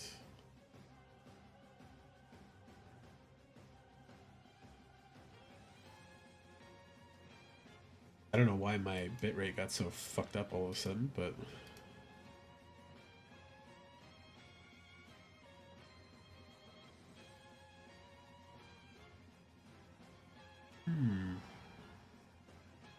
Oof.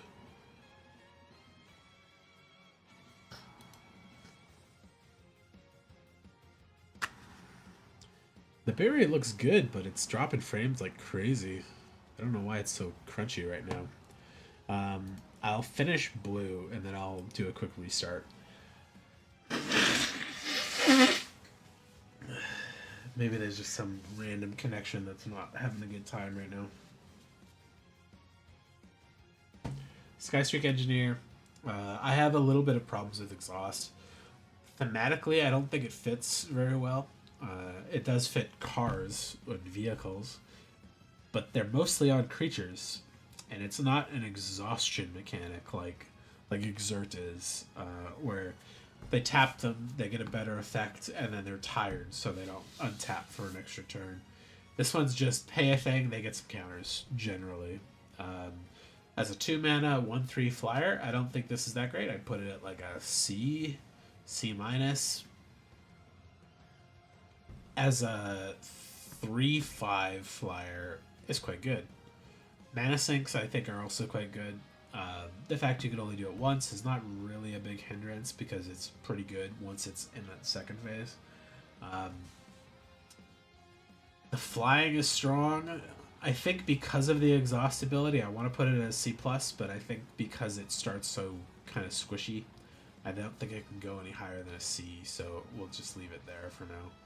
And oh my god, the drop frames are still going crazy. I don't know why it's so bad right now. Okay, I'm gonna rush through finishing the blue cards, and then I'll restart the stream quickly. Okay, Scrounging Skyray, 2 mana, Fish Pirate, 1/2 flying. Is an ugly ass creature. It's a big manta ray covered in knives, but it's funny. Whenever you discard one or more cards, put that many 1/1 counters on this creature. It's a cycling matters creature. I don't think outside of cycling I've saw a lot of discard stuff, but I do like the cycling stuff, and this is a pretty quick way to get some aggressive air power through. Weirdly, white didn't have a lot of flying. They had flying vehicles, but not much in the creature way, so I think stuff like this could really take over and make some of these slow games quite fast. Yeah, I put him at C+. I like it better than Skystreak Engineer. This is easier to turn on and repeatable compared to this one, so... Okay. Sabotage Strategist, 4 mana, 2/2, Velvican Ranger, Flying Vigilance. Whenever one of our creatures attack you, those creatures get -1/-0 till on a turn, and exhaust, pay 7, put 3 counters on this creature. It becomes a 5/5 Flying Vigilance if you've got 11 mana over 2 turns.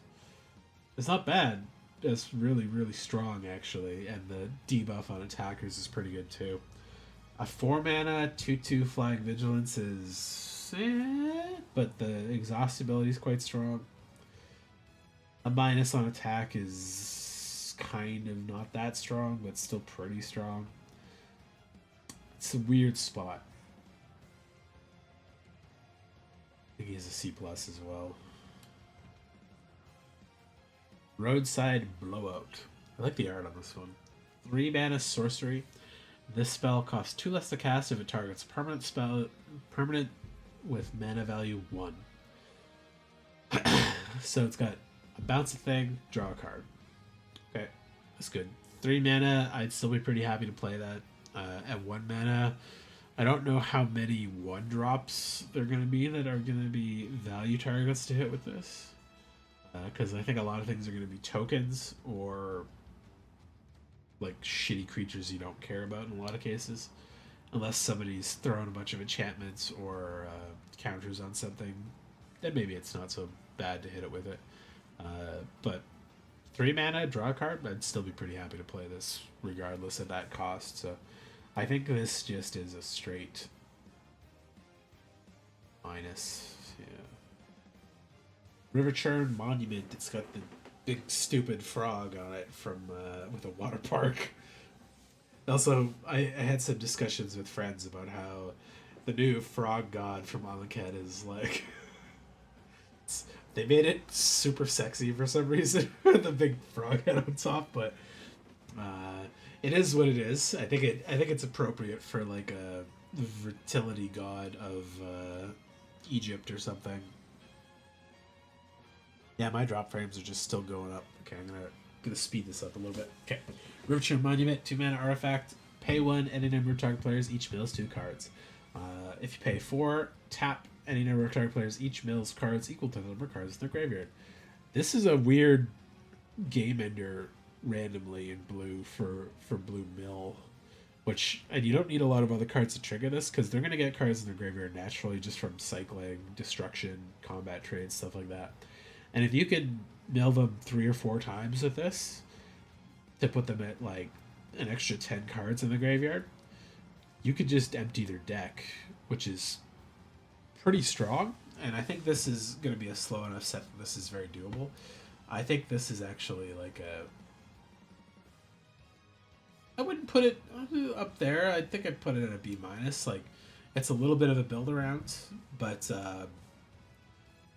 I think it's fun. I love mill, and it's in a good enough spot that you could cast it and do it very well. So, okay.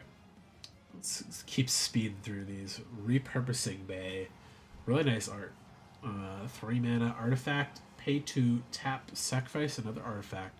Search a library for an artifact card with mana equal to 1 plus the sacrifice artifact's mana value of that. Put that card on the battlefield and then shuffle. Activate only as a sorcery. It's a growing pod, something.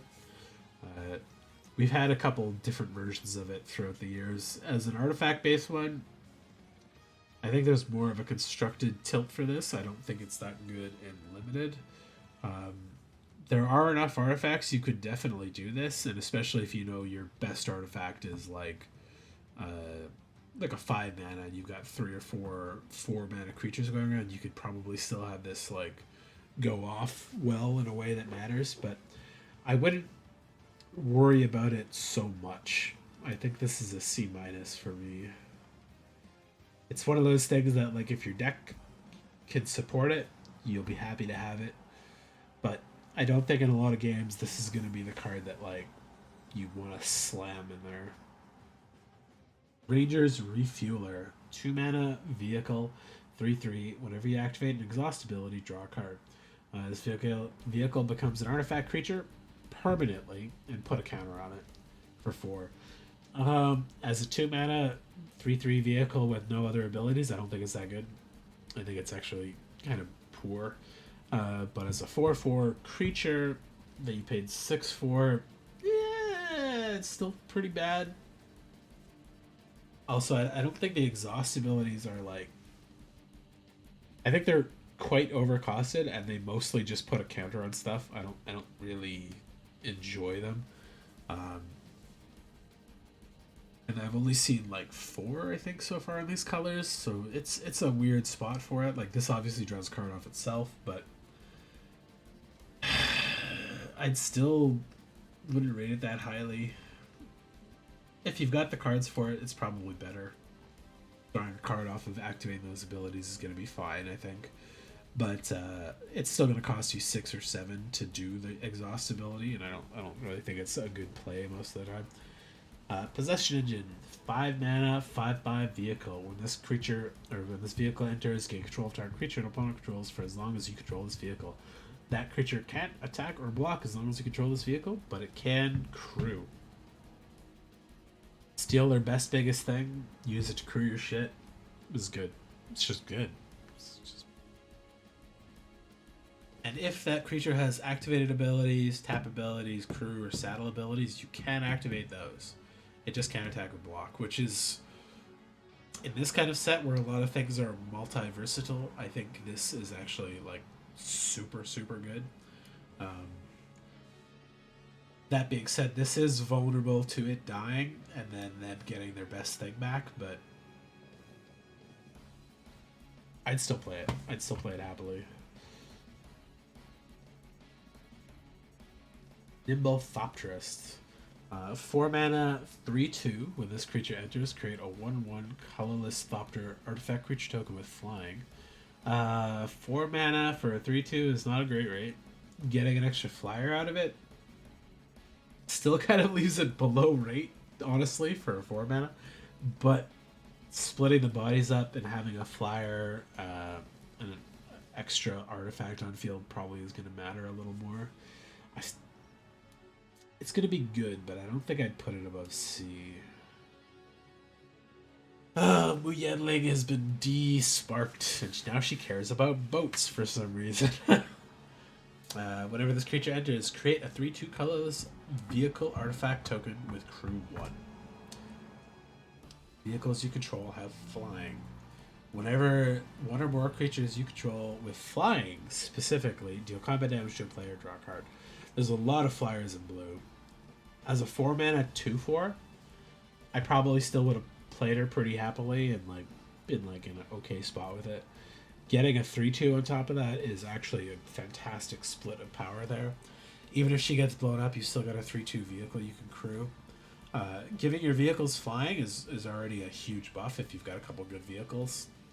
And there are already a lot of good flyers in blue and a lot of Thopters that can get made off of stuff. So getting to draw a card off of those is just solid. She herself is a little weak, which is unfortunate, but it's fine.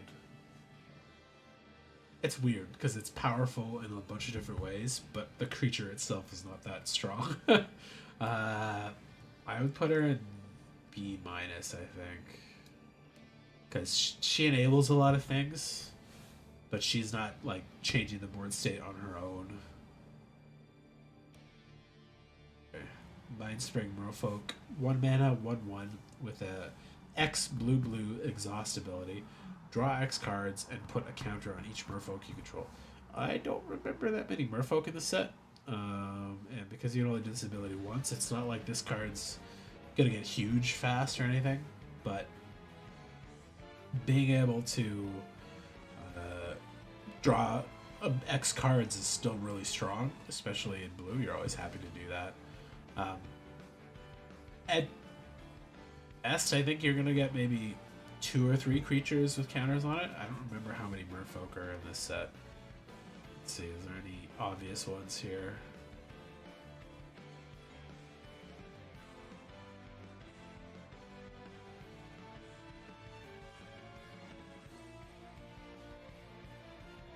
Yeah, I don't think there's any other merfolk in the set. There might be, like, again, a couple, but there's a lot of sea creatures that don't count as merfolks. Yeah, this might be like 1 or 2 cards. This is like mostly going to be a limited card or a constructed card. God. God. My nose is so crazily stuffed up right now. What the hell? Sorry, I apologize for the blowing my nose.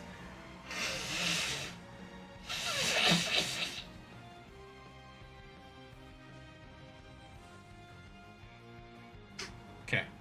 As a 1/1 for 1, I think that's like a D. With the draw card ability, I don't think it gets better than that. I still think I'd only put it at like a D. It's just not that good. But I'd be happy to draw some cards off of it.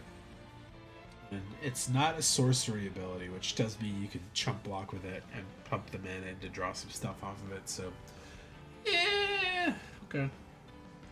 Midnight Mangler, 2 mana, 3/3. During turns other than yours, this vehicle is an artifact creature. This is a pretty good one. You don't have to crew it to block with it, just to attack with it, which is okay. I'd pretty much happily throw this down as like an artifact matters card and just have it tap into stuff. It's not exciting because it's not going to be available to you at all times. But I like to think of this as like an anti-control card where on your turns they can't blow it up as a creature for whatever spell says destroy target creature. They have to wait until it's their turn and either waste some mana on it or knowingly throw a creature that you're going to trade up on with it. I'd still call it like a C-. It's not exciting compared to some of the other ones, but pretty good. Affinity for artifacts. That's exciting. Memory Guardian. 5 mana, 3/4 with flying, affinity for artifacts. This card, if you get it early and you build around it, this will end games a lot if you could get a couple of these. Playing a 3/4 flyer for 1 blue is crazy. I'm going to stick that solidly in C+, because in a lot of cases, I don't think you're going to cast this at 5. I think you're probably going to cast it at 3, maybe 4, in which case a 3/4 flyer is like undercosted or right on cost. If you get it cheaper than that, you're gravy. You're in a good spot. Octopus Pirate. 3 mana, 2/3 with Vigilance. With an exhaust ability for 1 and a blue. Draw a card, then discard a card, and put a counter on this creature. 3 mana, 2/3 Vigilance is like C-ish territory. With draw a card, discard a card, and becomes a 3/4. That's C+ territory, but like, I like that you could pay this exhaust ability cheaper than its casting cost. That bumps it up for me quite a bit, I think. Aetherdrift. 5 mana, 3/2, crew 3. When this vehicle enters, draw 2 cards. Crew 3 sucks on this. It's not a very big flyer. But you're paying 5 mana to draw 2 cards and then have an extra creature on top of that. That's actually not that bad. I keep thinking of Divination, where it's 3 mana, draw 2, which is like pretty on rate for that kind of spell. Paying an extra 2 to get a 3/2 flying vehicle out of it, not that bad. I'm gonna stick it at C because the creature sucks a little bit, but the draw 2 effect's pretty good. Howler's Heavy Seal Pirate. 4 mana, 3/4 with a cycling ability for 2. And whenever you cycle this card, target creature or vehicle to opponent controls gets -3, -0 till end of turn. Basically, this is normally an instant card that you get in a lot of limited sets where you can give a creature -3, -0 and trade up on it successfully. But instead, they've done the reverse. Instead of cycling onto a creature and giving it an ability, they've turned that instant card into a creature with that card stapled on it. So, as the cycling half, I think it's pretty solid. You don't always want to play a ton of them, but you'll play 1 or 2 of those pretty happily. And then sometimes you just want to throw it out as a 3/4 creature. Yeah, this is good. I'd give that a C+. And like a 3/4 for 4 is not bad. It's like about on cost. I like cycling abilities a lot. So 2 mana, 2/1. Add 1 blue. Spend this mana only to cast an artifact or activate an ability, which does count your cycling abilities. This card is... They've printed a couple of these usually in each set. Blue gets a lot of them, weirdly, but a 2/1 for 2 is a little low. The ability's pretty good. There's a lot of abilities that will matter for it, so I don't think I could put it any higher than a C, but you're going to be happy to get 2 of these a draft or something. You'll be pretty stoked with it. Glitch Ghost Surveyor. 3 mana, 2/2 Flying Spirit Scout with Starcher Engines. Max speed, exile this card from your graveyard, draw a card. Did they print one of those in each color? Because that's pretty good if they did. The other one was in white. Yeah, okay, Surveyor. So there's probably a Surveyor in each color. I like the white one better than the blue one. The first strike 2/2 for 2 is really good. The 3 mana flying 2/2 for 2 is okay. But the exile from your graveyard, draw a card, also good. I think I'd still stick this at it's C+. Because the Starcher Engines at 3 is not exciting. But the cheap max speed ability that doesn't care if this survives is nice. And I wish more of the abilities were like that. Okay, Gearsacred Serpent. This has been in before. Affinity for artifacts. 5/6 and pay 6. This creature can't be blocked. If you got a really good artifact deck, you're going to drop this for 3 or 4, and you're going to be very happy with it.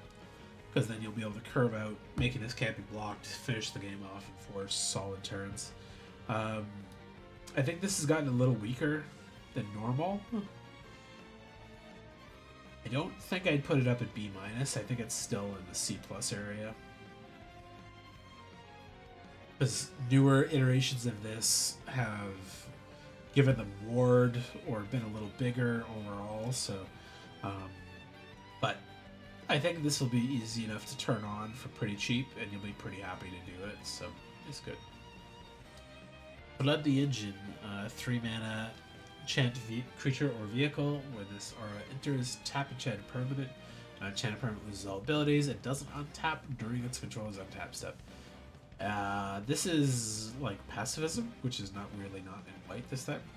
And this removing abilities, keeping it tapped, is a really good way to lock down a lot of stuff. This is blue's kind of unmitigated removal. And I think it's pretty good in this set, so strategic about where you play it though. Hit the creature that has the most abilities that are effective, lock down a vehicle before they get to crew it, etc. But it hits creatures too, so hit their big stupid 6/6 or 7/7. Diversion Unit. 2 mana, 2/1 flyer. I like it. That's a pretty good cost, nice and aggressive. Pay 1, sack this creature, counter target instant or sorcery spell unless its controller pays 3. It's got better spell pierce on it. Use it to save your big thing, obviously, or if they're going to board wipe you or something. But, yeah, I like this a lot, actually. 2 mana, 2/1 with a relevant ability once it starts to get outclassed. I'm pretty happy with it. C+. Okay. Kalorna, the Coral Tyrant. This is the vanilla legendary in blue. 2 mana, 0/8. Legendary Octopus. That's a huge fucking wall. Can't crew anything, unfortunately, without something else making it have that ability to crew via toughness. But this almost certainly doesn't die through damage-based combat, and or abilities like Death Touch, or just destroy a creature or something like that. There's absolutely nothing wrong to play this and just use it to block the whole game. You'll be pretty happy. It'll probably survive too, so... C+. Good value. Bounce Off. Strict upgrade unsummon. Turn target creature or vehicle to its owner's hand.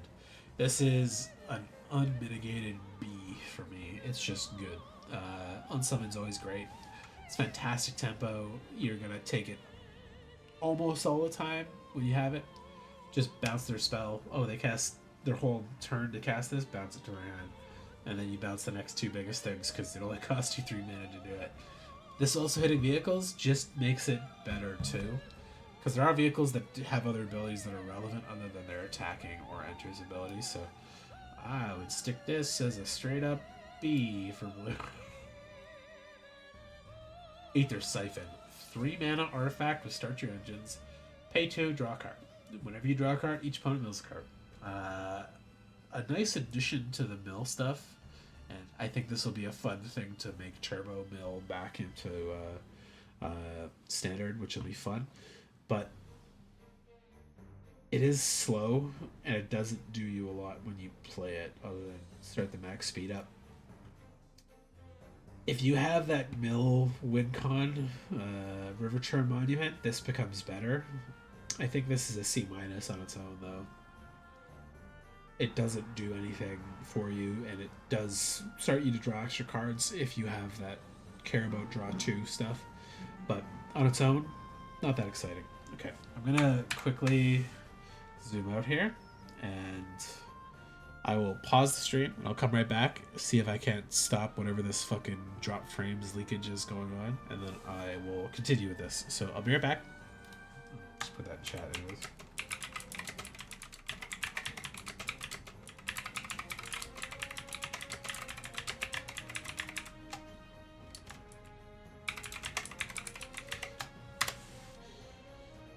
Just pin that for 40 minutes or something.